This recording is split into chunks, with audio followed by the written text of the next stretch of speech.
Hello students, कैसे हैं आप लोग। आज एक नए टॉपिक के साथ हम लोग फिर से फिजिक्स स्टडी करते हैं। फिजिक्स में कोई विशेष तौर पर आपको इमेज फॉर्मेशन बताना है, क्योंकि कल के वीडियोस में आपने देखा कि image formation by convex lens. तो कॉन्वेक्स लेंस के द्वारा 6 कंडीशंस होती हैं, 6 इवेंट होते हैं। इस पर आपने बाय रे डायग्राम देखा और इनकी पोजीशंस भी देखा कि ऑब्जेक्ट पोजीशन क्या होगी, इसके साथ साथ इमेज पोजीशन क्या होगी, शेप ऑफ इमेज क्या होगा। तो उन 6 स्थितियों को जानने के बाद फिर अब हम नेक्स्ट वर्क करते हैं। आज का टॉपिक है image formation by concave lens. तो कॉनकेव लेंस के द्वारा कैसी इमेज फॉर्मेशन होती है, कितनी इवेंट्स बनती हैं, इनके विषय में डिस्कशन करेंगे। कुछ लेंस फार्मूले हैं उस पर डिस्कशन करेंगे और साथ में न्यूमेरिकल भी सॉल्व करेंगे। तो ठीक है, चलिए आज देखते हैं आज का जो नया टॉपिक है image formation by concave lens and numericals. दोनों चीज़ें हैं कि आज हमें न्यूमेरिकल्स भी सीखना है और साथ में इमेज फॉर्मेशन। तो इमेज फॉर्मेशन मीन्स कि कैसे इसमें प्रतिबिंब बनता है, क्या प्रोसीजर होता है। तो पहली घटना होती है एट इनफाइनाइटी। ये ऑब्जेक्ट पोजीशन है, वस्तु की स्थिति कि वस्तु हमारा कहाँ पर है, इनफाइनाइटी पर। तो इनफाइनाइटी मीन्स कल ही हमने बताया था क्लियरली कि जो कोई निश्चित दूरी ना हो, अनंत हो। तो अनंत को इनफाइनाइटी बोलते हैं। तो इमेज की पोजीशन क्या होगी, at focus on same side, मतलब कि लेंस के लेफ्ट साइड में ही फोकस पर प्रतिबिंब बन रहा होगा। फिर इनकी कंडीशंस क्या होगी, शेप क्या होगा। अगर इमेज बन रहा है जिसकी हम कल्पना कर रहे हैं तो कौन सा इमेज बनेगा, वर्चुअल। वर्चुअल का मतलब क्या होता है, जो परमानेंटली ना हो, रियल ना हो, मतलब कि जिसे हम काल्पनिक शब्द कह सकते हैं। तो वर्चुअल। इरेक्ट। इरेक्ट का मतलब क्या होता है, सीधा, बिल्कुल सेम वस्तु की दिशा में ही बन रहा हो। और high diminished, H full stop करके डिमिनिश्ड कर दिया गया है, एच फॉर हाई। कहने का मतलब इतना छोटा जो कि हमारे दिखावे में नहीं आ सकता। कहने का मतलब कि उसकी विजिबिलिटी नहीं होती। ऐसा हम कल्पना करते हैं कि इस पर एक इमेज फॉर्म होगा, उसका नेचर क्या होगा, वर्चुअल होगा, इरेक्ट होगा और हाईली डिमिनिश्ड होगा। हाईली डिमिनिश्ड मतलब समझ गए होंगे, बहुत ही छोटा प्रतिबिंब बनेगा। तो ऐसी कंडीशंस में आपको ये रे डायग्राम देख रहे हैं, ये कॉनकेव लेंस है। कॉनकेव लेंस का ये ऑप्टिकल सेंटर है जिसे प्रकाशिक केंद्र कहते हैं। कोई भी रे इंसिडेंट करती है तो इसका नेचर ही होता है, चाहे वो कॉन्वेक्स लेंस हो या कॉनकेव लेंस हो, मतलब कि इसकी पोजीशन क्या होती है, ट्रांसपेरेंट मीडिया होता है। ट्रांसपेरेंट मीडिया होने का मतलब बोथ साइड से रेज इंसिडेंट कर सकते हैं और फिर उसके बाद रिफ्लेक्शन हो सकता है, रिफ्रैक्शन हो सकता है। कहने का मतलब कि everything is possible in the case of refraction theory of light. तो ऐसी कंडीशंस में हम एक कल्पना करते हैं कि हमारी फर्स्ट रे इस पर इंसिडेंट कर रही है और इंसिडेंट करने के बाद जो इसका नेचर है कॉनकेव लेंस का, तो कॉनकेव लेंस का नेचर क्या है, डाइवर्जिंग नेचर है। तो डाइवर्ज का मतलब कि ये रे डायग्राम को क्या करता है, रेज को बाहर की ओर फैला देता है और बाहर की ओर फैलाने के बाद इसका जो डायरेक्शंस दिख रहा है, एरोहेड बन रहा है, ये कहाँ निकल रहा है, लेंस से बाहर की ओर जा रहा है। सेम कंडीशन में दूसरी रे जो इंसिडेंट करती है, ये इंसिडेंट करने के बाद उसके साथ भी वही घटना होती है। लेकिन फिर हम देखते हैं कि यहाँ पर जो बैक साइड में डॉट डॉट लाइन करके F1 पॉइंट पर आकर के दोनों किरणें मिलती हैं, यही वो प्लेस है जहाँ हमारा इमेज बन रहा होता है। और उस इमेज का नेचर क्या होता है, virtual, erect and highly diminished, मतलब कि वस्तु की दिशा में ही बनेगा। अर्थात वस्तु को अगर हमने अपवर्ड वे में लिया है, ऊपर की ओर लिया है, तो प्रतिबिंब भी ऊपर की ओर बनेगा। और अगर वस्तु की पोजीशंस क्या है, कहने का मतलब कि वो तो इनफाइनाइटी पर है ही है, अनंत दूरी पर है। तो अनंत दूरी पर हम कुछ भी कल्पना कर लें, कुछ भी मान लें। अब उसी के अगेंस्ट हम ये कह सकते हैं कि फोकस पर बनने वाली वस्तु का प्रतिबिंब जो होगा वो प्रतिबिंब बहुत छोटा होगा, लाइक एज नेग्लेजिबल होगा। तो ये तो पहली स्थिति थी, फर्स्ट इवेंट था कॉनकेव लेंस का। सेम कंडीशन में सेकेंड इवेंट जो होती है at finite distance. Finite distance का मतलब कि एक निश्चित मेजरमेंट के द्वारा तय की गई दूरी। अब यहाँ पर अगर हम एक किसी निश्चित बिंदु पर ऑब्जेक्ट रखते हैं, जैसा रे डायग्राम में आपको दिख रहा है, तो रे डायग्राम में क्या पोजीशन दिख रही है, बस हमारी F1 और 2F1 के बीच में है। तो F1 और 2F1 के बीच में होने का मतलब कि जो फोकल लेंथ है वो एक्चुअली फोकल लेंथ का 1.5 गुना है, और 1.5 गुना होने पर यहाँ से जो रेज इंसिडेंट करती है उसका भी वही सेम नेचर, डाइवर्जिंग नेचर होने के नाते लेंस इसको क्या करता है, बाहर की ओर डाइवर्स कर देता है। सेम नेक्स्ट कंडीशंस भी अगर होती, अदर रेज इंसिडेंट करती, उनको भी यही काम करता है डाइवर्जिंग नेचर का। तो यहाँ से देखा गया कि बस से चलने वाली प्रमुख 2 किरणें होती हैं जिनको हम कल्पना के तहत हम रे डायग्राम ड्रा कर रहे हैं, जिसमें पहली रेज हमारी इंसिडेंट कर रही है और दूसरी रेज को हम देख रहे हैं कि ऑप्टिकल सेंटर से होकर के जा रही है। अब ये दोनों किरणें क्या करती हैं, एक दूसरे को एक निश्चित बिंदु पर काट देती हैं, और वह बिंदु स्थित कहाँ होता है, F1 और ऑप्टिकल सेंटर के बीच में, जिसके कारण यहाँ की पोजीशन जो इमेज पोजीशन होती है between focus and optical centre, मतलब फोकस और ऑप्टिकल सेंटर के बीच में वस्तु स्थित होती है, और वस्तु का नेचर क्या, मतलब प्रतिबिंब स्थित होती है, और उस प्रतिबिंब का नेचर क्या होता है, वही सेम पहले जैसी condition virtual, erect and diminished. वहां क्या था, हाईली डिमिनिश्ड, बहुत छोटा था। यहाँ डिमिनिश्ड का मतलब कि वस्तु का प्रतिबिंब कुछ हद तक दिखाई दे रहा है, एहसास हो रहा है, लेकिन वर्चुअल है, तो वर्चुअल ओनली फॉर फीलिंग्स हम कह सकते हैं, just we can say appearance, ऐसा हम प्रतीत करते हैं कि दिख रही होनी चाहिए, लेकिन एक्चुअलिटी उसमें नहीं होती। एक्चुअलिटी होने से पहले ही वो वर्चुअल का दे रहा है। तो वर्चुअल का मीन्स ही होता है कि मतलब ये कल्पनात्मक चीज है, ऐसा हम मानते हैं कि ये प्रतिबिंब यहाँ पर बनना चाहिए जो फोकस F1 और ऑप्टिकल सेंटर के बीच में बनेगा, बस से छोटा बनेगा। बात समझ गए? तो इस तरह से आपने देखा 2 इवेंट प्रमुख रूप से होती हैं, और उन दोनों इवेंट की पोजीशंस क्या होती है कि पहली कंडीशन में हाईली डिमिनिश्ड इमेज होता है, दूसरी कंडीशन में डिमिनिश्ड होता है। इरेक्ट और वर्चुअल ये दोनों सेम नेचर है। पहली कंडीशंस में हमारा ऑब्जेक्ट इनफाइनाइट स्टेज पर है, तो हमारा जो इमेज प्रतिबिंब बन रहा है वो फोकस F1 पर बहुत छोटा बन रहा है, ऐसा हम कल्पना करते हैं। सेम कंडीशंस में अगर फाइनाइट डिस्टेंस है, तो फाइनाइट डिस्टेंस की पोजीशंस में क्या होता है कि हमारा प्रतिबिंब कहाँ बनता है, वह सामान्य तौर पर फोकस और ऑप्टिकल सेंटर के बीच में बनता है, और यहाँ की पोजीशंस क्या है कि 2F1 और F1 के बीच में वस्तु रखी होती है।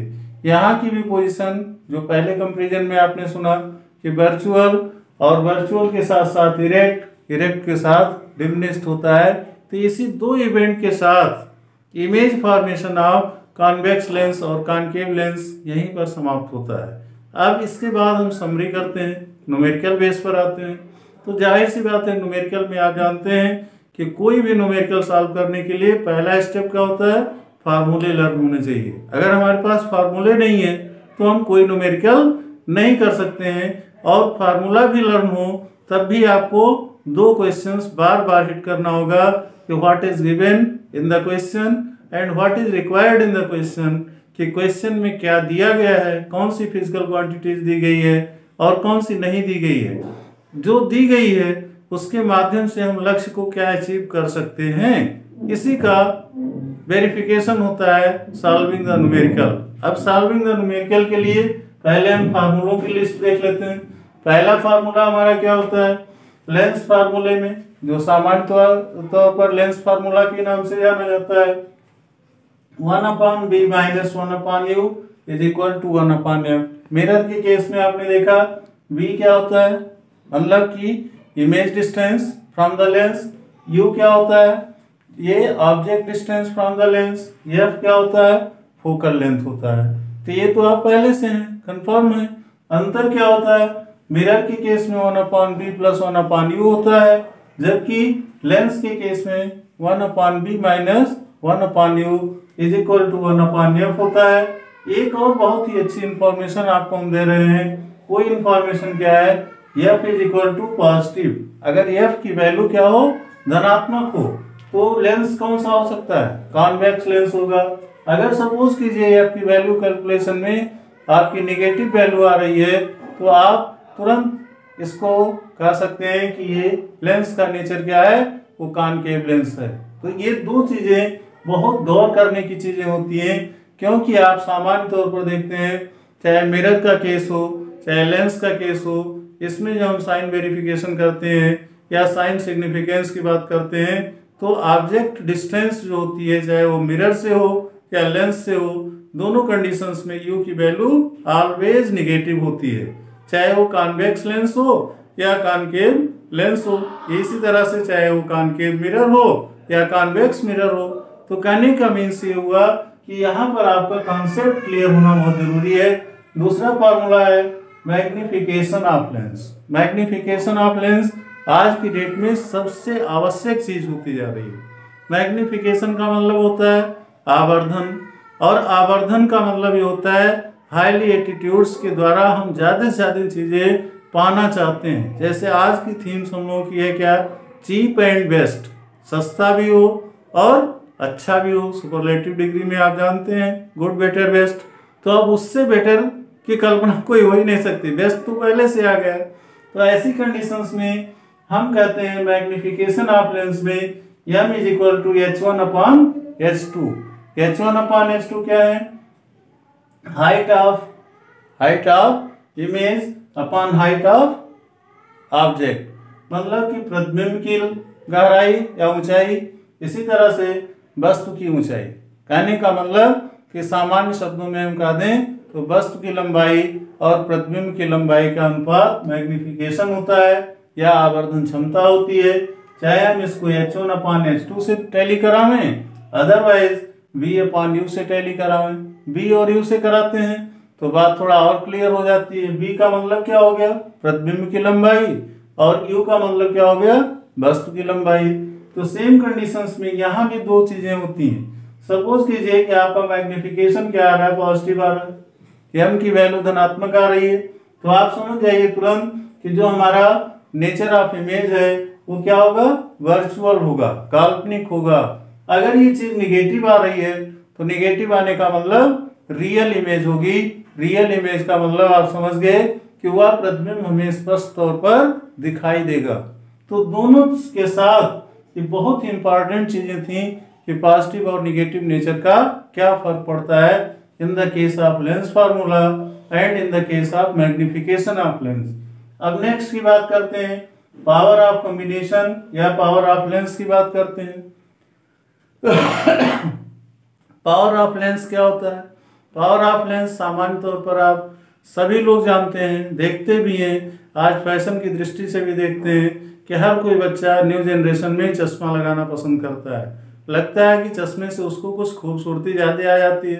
तो ऐसी कंडीशंस में चश्मा सामान्य तौर पर एक तो होता है फैशनेबल चश्मा, दूसरा डे नाइट का भी लगाते हैं लोग कि इसके साथ साथ थोड़ा सा देखने में सुंदर चेहरा लगता है। लेकिन जो सबसे रिक्वायरमेंट चीज़ें हैं वो हैं कि आपकी जैसे जैसे विजन पावर कमज़ोर होता है तो आपको पावर लेंस चाहिए। पावर लेंस का मतलब कि लेंस का एक निश्चित पावर जो आपकी आंख को सूट करता हो, जो डॉक्टर के द्वारा एडवाइस किया गया हो, वो लगना चाहिए। अब बात इस चीज़ की आती है कि जैसे जैसे डिजीज बढ़ता है उसी तरह से इसके लिए उसका इलाज भी खोजा जाता है। जहाँ पर हमें ज़रूरत होती है नज़दीक निकट दृष्टि दोष और दूर दृष्टि दोष के भी चश्मे बनाए जाते हैं। तो जहाँ हमें जैसी ज़रूरत होती है मरीज की स्थिति को देखते हुए वहाँ पर हमें पावर कॉम्बिनेशन ऑफ लेंस की रिक्वायरमेंट होती है, और इसको हम नेक्स्ट चैप्टर में पढ़ेंगे। उससे पहले जो हमारा पावर ऑफ लेंस की बात करते हैं तो P is equal to 1/f होता है, और P is equal to 1/f में P क्या है हमारा, P for power means lens की क्षमता, 1/f मीन्स 1 फोकल लेंथ, और ये फोकल लेंथ किस में होना चाहिए, मीटर यूनिट में। कभी कभी आपको न्यूमेरिकल कंफ्यूजन करने के लिए किस में दे देता है, सेंटीमीटर यूनिट में दे देता है। तो सेंटीमीटर यूनिट में अगर हो तो आप उसको मीटर में कन्वर्ट कर लें तब कैलकुलेशन करें। अदरवाइज मान लीजिए कि पावर ऑफ लेंस दे दिया, f की वैल्यू पूछ रहा है, तो जिस तरह से P is equal to 1/f होता है सेम कंडीशंस में f is equal to 1/p होगा। ऐसे ही जब पावर कॉम्बिनेशन की बात की गई, कॉम्बिनेशन का मतलब होता है संयुग्मन, आपस में दो लेंसों को जोड़ दिया जाए। जैसे मान लीजिए कि आज की डेट में मोबाइल बन रही है, या और लेटेस्ट एप्लीकेशंस की बात करें तो डिफरेंट टाइप्स ऑफ कैमरे चल रहे हैं। कोई फंक्शन वगैरह में होता है एचडी कैमरा और क्या क्या तमाम चीज़ें रहती हैं। उन सारी चीज़ों में सारी कलाकारी लेंस की होती है, और उस लेंस को सपोर्ट करने में सबसे महत्वपूर्ण टेक्निक होती है पावर कॉम्बिनेशन ऑफ लेंस। तो पावर कॉम्बिनेशन क्या होता है? पावर कॉम्बिनेशन में अगर सपोज कीजिए कि आप फोकल लेंथ की कॉम्बिनेशन दिखा रहे हैं तो 1/f is equal to 1/f1 plus 1/f2 plus dash dash, कहाँ तक? इनफाइनाइट टाइम तक। कोई भी फोकस लेंथ हो, कहने का मतलब focal length different different class के हों, और उन लेंसों को एक साथ जोड़ करके एक हाईली पावर का लेंस आप प्रिपेयर करना चाह रहे हैं, तो फोकस की उसमें हो, फोकल लेंथ के शब्दों में या इस वर्ड में, तो आप इनको इस तरह से फाइंड आउट कर सकते हैं, कंबाइन कर सकते हैं। तो 1/f is equal to 1/f1 plus 1/f2 plus dash dash, और जब भी f की वैल्यू लेंगे तो मीटर यूनिट में लेंगे। सेम कंडीशंस में ऑब्लिक करके मैंने दे दिया p is equal to p1 plus p2 plus p3 plus dash dash, कि यहाँ से पावर किस पर डिपेंड करेगा? पावर ऑफ लेंस या power of combination of lens. p1 p2 p3 जितने भी पावर्स दिए गए हैं उनको डायरेक्टली जोड़ लीजिए, और p की वैल्यू जो होगी वो डायोप्टर में होगी। तो इस नाते कई बार कंपटीशन में पूछा गया है, अक्सर आपको याद भी रखना चाहिए कि लेंस की क्षमता जो होती है वो डायोप्टर में मापी जाती है, और जो इसकी इनिशियल यूनिट होती है वो मीटर में काउंट होती है, बट नॉट सेंटीमीटर या मिलीमीटर में। अगर सेंटीमीटर और मिलीमीटर में दिया गया तो इसका मतलब कि पेपर सेटर या एग्जामिनर आपकी क्षमता को देखना चाहता है कि आप उसके विषय में क्लियर कॉन्सेप्ट रखते हो कि नहीं रखते हो। तो सेम कंडीशंस में आपने देख लिया कि यहाँ पर हम पावर ऑफ कॉम्बिनेशन की बात लिए, चाहे वो फोकल लेंथ के शब्दों में हो या पावर के शब्दों में हो। बात समझ में आए? सेम एक फार्मूला इस पर और भी होता है जो आगे चल के कंपटीशन में भी जरूरत होती है, और कभी कभी टेक्निकल पर्सन जैसे कोई ट्रेंड अनट्रेंड टीचर्स की बात ना कहिए, कोई इंजीनियर वगैरह भी सेट करने को पेपर पा जाता है। डिग्री कॉलेज या इंजीनियरिंग कॉलेज का प्रोफेसर वगैरह होते हैं, वो भी 10+2 स्टैंडर्ड का पेपर बनाते हैं, या IIT नीट वगैरह का कहीं भी पेपर बनता है। तो जो टेक्निकल माइंड का होता है वो थोड़ा सा टेक्निकलिटी जरूर डालता है, तो वो न्यूमेरिकल के माध्यम से टेक्निकलिटी ज़्यादा डालने की कोशिश करता है। तो यहाँ पर m is equal to m1 into m2 into m3 dash, इस तरह से मैग्निफिकेशन का रेशियो होता है। तो अगर फोकल लेंथ की शब्दों में है तो 1/f is equal to 1/f1 plus 1/f2 plus dash dash कर सकते हैं। पावर के शब्दों में हो तो p is equal to p1 plus p2 plus p3 plus dash dash कर सकते हैं। अगर सपोज कीजिए कि दोनों चीज़ें कट ऑफ उसने कर दिया, मैग्निफिकेशन पावर को दे दिया, मतलब कि मैग्निफिकेशन मतलब लेंस की आवर्धन क्षमता को उसने कंपेयर कराना चाहा, तो m इज इक्वल टू क्या हो जाएगा? m1 into m2 into m3 dash dash something, कुछ भी कर सकते हैं जितने मैग्नीफाइड लेंस दिए गए हों। दूसरी इंपॉर्टेंट चीजें हैं, combination of lenses increases the sharpness of image. जितना ही हम पावर को कंबाइन करेंगे पावर ऑफ लेंस, तो जाहिर सी बात है आप छोटे छोटे कैमरों में देख रहे हैं कि मतलब 48 पिक्सल कैमरा लगा हुआ है, कोई कहता है 25 पिक्सल कैमरा लगा हुआ है। हर कैमरे की क्वालिटीज आपको बताने की जरूरत नहीं है, जितना पिक्सल बढ़ेगा उतना ही आपका स्क्रीन पर सुंदर फिगर दिखेगा। और भी आधुनिक ऐप भी आ गए हैं, डिफरेंट टाइप ऑफ टेक्नोलॉजी को इसी पावर ऑफ लेंस के माध्यम से, पावर ऑफ मैग्निफिकेशन के माध्यम से हम उसको इनिशियल से टॉप पर पहुंचाने की कोशिश करते हैं, जिससे ये सिद्ध होता है कि आज भी हमारी नीड उसी की है, cheap and best quality. Same conditions में अब हम न्यूमेरिकल पर आ जाते हैं। न्यूमेरिकल आज हमने उनको बाई वर्ड नोट नहीं किया है। बाई वर्ड नोट करने का मतलब कि कोई भी न्यूमेरिकल्स को अक्षरशः नोट करें फिर उसके बाद सलूशन दें। आज थोड़ा सा स्पेस का भी अभाव था, तो हमने कहा ठीक है बच्चे काफ़ी कुछ जानकार हैं, समझने की कोशिश करते हैं, तो इसके कारण हमने यही कर दिया है कि एग्जाम्पल 1 में ATQ means according to question. मान लो कि कोई क्वेश्चन ऐसा वर्ड प्रॉब्लम दिया गया है जिसमें u की वैल्यू मतलब वस्तु की दूरी लेंस से कितनी है? -25 सेंटीमीटर। एक चीज और गौर करना, ये मिनिमम डिस्टेंस है, मिनिमम डिस्टेंस -25 सेंटीमीटर जो काउंट कर रहे हैं, यह न्यूनतम क्षमता होती है। इससे कम दूरी पर रखने पर आपको दूर दृष्टि दोष हो सकता है, ज्यादा दूरी रखने पर निकट दृष्टि दोष हो सकता है। आप कहेंगे सर ऐसा तो नहीं, दूर करने पर निकट हो रहा है और कम करने पर दूर दृष्टि दोष हो रहा है। तो ऐसी कंडीशंस लेंस की भाषा में होता है जो आप फिजिक्स थ्योरी में पढ़ रहे हैं। तो सामान्य तौर पर u की वैल्यू -25 सेंटीमीटर अगर हम सपोज लेते हैं, जो क्वेश्चन में दिया गया है, कभी कभी वो 25 सेंटीमीटर देगा और कभी कहेगा minimum distance from lens to vision, minimum distance from lens to vision, तब भी आपको 25 सेंटीमीटर ही लेना होगा। u आप लेते हैं मतलब कि object distance from the lens, तो ये ऑलवेज निगेटिव होगा, चाहे वो कॉन्वेक्स लेंस हो या कॉनकेव लेंस हो। ये चीज क्लियर हो गई। अब इसके बाद फिर हम f की बात करते हैं। f is equal to -25 centimetre, मतलब कि फोकल लेंथ भी हमारा -25 सेंटीमीटर है। ऐसी कंडीशंस में v की क्या वैल्यू होगी, क्वेश्चन मार्क हमने लगा दिया। अब इस क्वेश्चन मार्क को लगाने के बाद हम क्या करते हैं, इन वैल्यूज को पुट कर देते हैं। इन वैल्यूज को पुट करने का मतलब ये हो गया कि थोड़ा सा शार्पली ये वर्क करेंगे।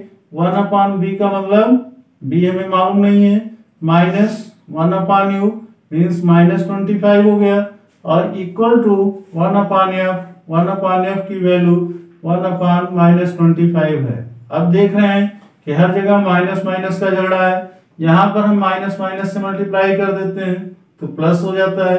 तो 1/b की वैल्यू क्या हो जाएगी, 1/-25, और इधर जो है माइनस माइनस प्लस हो गया था, फिर अपोजिट साइड में ट्रांसफर होके जा रहा है तो -1/25 होगा। अब -1/25 होने पर इस साइन को माइनस को ऊपर ले लें तो दोनों निगेटिव हैं, इस नाते जब इनका आप देख रहे हैं डिनोमिनेटर सेम है, न्यूमरेटर ऑटोमेटिक जुड़ जाएंगे। तो -1 तो वैल्यू क्या आ जाएगी, -2/25। ये आपकी किसकी वैल्यू हो गई, 1/b की। अब यहां से हम क्या करते हैं, b की वैल्यू हमें चाहिए, तो b की value is equal to -25/2 centimetre आ जाएगा। -25/2 सेंटीमीटर मतलब कि डेसिमल पॉइंट में रखना चाहें तो -12.5 सेंटीमीटर, ये किसकी डिस्टेंस हो जाएगी, ये आपकी वस्तु की मतलब प्रतिबिंब की दूरी लेंस से हो जाएगी। तो थोड़ा सा स्पेस कम मिल रहा है, हो सकता है कि आपको बहुत क्लियर विजन ना हो, लेकिन कॉन्सेप्ट यहीं से है कि अगर हमारे पास u और f की वैल्यूज है तो 1/b को ट्रांसफर करते जाइए, लास्ट में b की वैल्यू क्या आ जाती है, -25/2 सेंटीमीटर, या इसी की वैल्यूज को -12.5 सेंटीमीटर में कन्वर्ट कर देते हैं। सेम कंडीशंस में देख रहे हैं वहां बहुत कंजेस्टेड हो गया है, तो अब फिर इधर की थ्योरीज को यहाँ पर हम देखते हैं। यहाँ पर थोड़ा सा स्पेस ले लेते हैं और उस स्पेस के साथ साथ अब हम नए ढंग से काम करना शुरू कर रहे हैं। तो नए ढंग से जो काम कर रहे हैं वो थोड़ा सा और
Exclusivo Premier and G via Play Now.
तो एयर का रिफ्रैक्टिव इंडेक्स जो होता है एक्चुअली 1.0003 होता है, जबकि हम सामान्यतः उसको इक्वल टू 1 मान लेते हैं। तो इक्वल टू 1 मान लेते हैं, that is the calculation nature, कि यहाँ पर हमारा इंटीजर पार्ट्स 1 है तो हमने 1 मान लिया, लेकिन एक्चुअल पोजीशंस क्या है जो मेजरमेंट हमारी कर रही है, तो ऑब्जेक्टिव टाइप क्वेश्चंस भी गलत ना होने पाए, इसका डीप कॉन्सेप्ट रखना चाहिए। सेम कंडीशंस में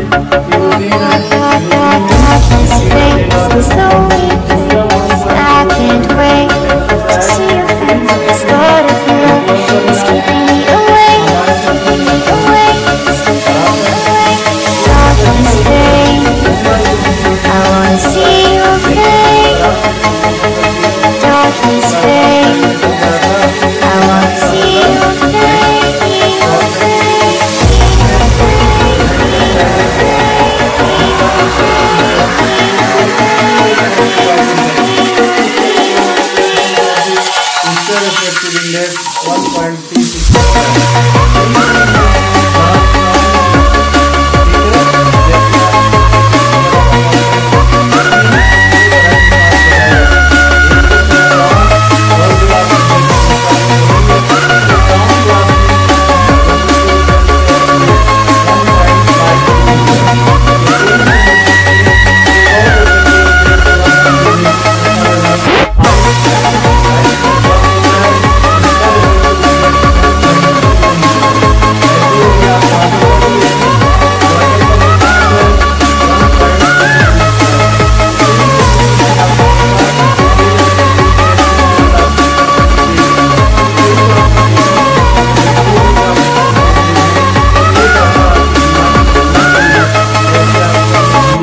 का डेटा बताया था। तो उस डेटा के साथ साथ इससे एक मोटिवेशनल पॉइंट आपको मिलता है कि हमें कोई थ्योरी पढ़ने के बाद इसका कंक्लूजन क्या होता है, उस कंक्लूजन पर हमें विशेष तौर पर ध्यान देना चाहिए।